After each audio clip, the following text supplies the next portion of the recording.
Alright guys, so we're changing the trailer lights out on the boat today, and these are from SER Automotive on Amazon. I'll put a link in the description for these LED tail lights. They are waterproof. Everything that's going to come in the box is going to be the tail lights, your wiring instructions. They also give 4 reflectors, which is nice to have on the trailer. And I did already wire the other side, so I'm going to show you how to wire this side real quick. Basically what you need to do this is some sort of crimping tool if you're going to use butt connectors, which I prefer the ones that shrink. I also use marine heat shrink over top of these because this trailer does get put into salt water, and as much corrosion as you can avoid is obviously optimal. So as far as these taillights go, what we're going to do here is, we can leave that on, but the hardware you're going to get is going to be 4 studs like that, and you're going to get 4 nuts. Since I used the other side, I've already used 2. So what I'm going to do is insert these, and if you decide you want to put your taillights further out, or in rather, you can put them on the outside and move them in. But I want them to stick out. So I'm going to go ahead, put these on to start, and I'm going to come back, and all you're going to do is through your bracket, you're going to slide that right on.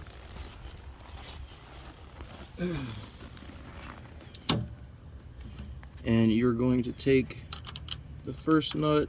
If you want to use washers, you can by all means. If you want to put 2 nuts on here, since the stud is inserted into the taillight, you can. So you can put a nut, tighten it down to tighten the taillight, and then add a second nut to tighten, for example, this ground wire. But I'm not going to do all that. So I'm going to take the ground, which I've already used heat shrink on, and put a connector there. All the wires out of the box are going to come just like this, and you will have to strip a little bit. They do have tin solder on them, so you could solder them. It's up to you, it's your preference. I'm just going to do these finger tight for the moment. So once you've got your tail light on here, just to be safe, then you can go ahead and pull your plastic off, which these do come packaged well. Mine had no scratches, no marks, anything like that. And what I'm going to do to start, one thing I always forget is to put my heat shrink down the wire, because I will forget to do that. And we're going to go ahead and connect this first butt connector here, and actually I'm going to use a smaller one. So my trailer's a little different as far as lights go, because I have 2 power lights right there, where yours probably won't, but that's running my other lights on the trailer. So you want to size these properly. You can get them from any auto store or marine store. So we're going to go ahead, push that butt connector on there, pick up a crimping tool, find the right size, slide it in. I always push the wire in a little bit, hold it tight, start to crimp. A good quality set of crimpers, and always make sure it's tight, but a good quality set of crimpers is really what you want.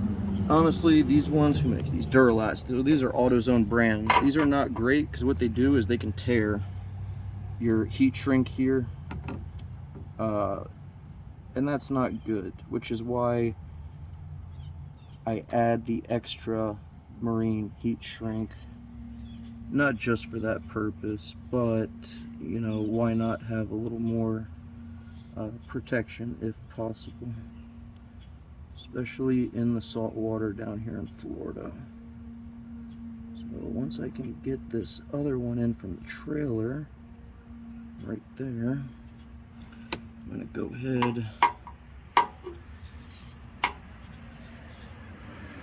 and get this side crimped down.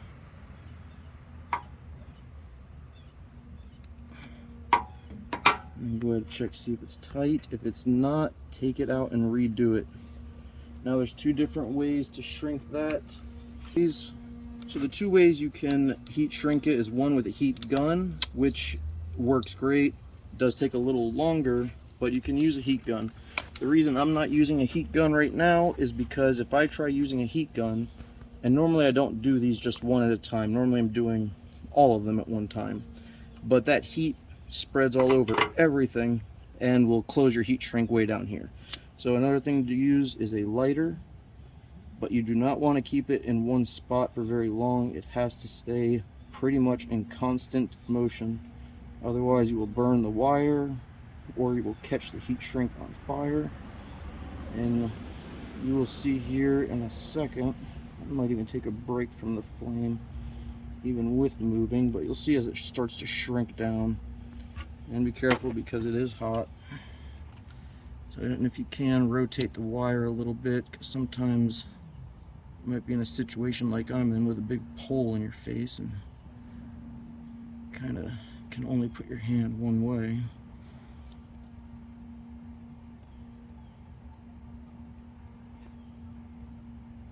So yeah, so that looks pretty good right there. Make sure both ends are sealed. And now the extra step that I do is just take a regular piece of marine heat shrink. And the difference between regular heat shrink and marine is marine will say it has a sort of a glue that is inside of it. So as you're shrinking it, there is like a sealant that also kind of goops over your wire there, which is good. Like I said, the whole point of this, besides making sure your lights work and work properly, now the wind's gonna give me a problem, is you know, to keep everything clean and not get as much corrosion resistance as you can. Alright, so that's sealed on both ends. I gotta hit this end real quick. Alright, so that's pretty much it. I'll come back and do the second one here in a second. Alright, so off camera I went ahead and just finished the other connector. Once you see how to do one, it's the same system for all. So this is what the lights look like, the daytime running lights. So these are what's going to be on all the time. And the only difference from the left side here that you did not have on the right side is going to be that very bright LED for your license plate, which would be right there. And it is very bright. And the brake lights look like that. Very bright brake lights. And your blinkers are going to look like that. So I like that the whole light flashes, the whole center. And as you can see, you do have your stationary sides, but the whole LED flashes when you're making a turn. So these are awesome lights. I like them a lot. If you want a set of these, I'll put a link in the description.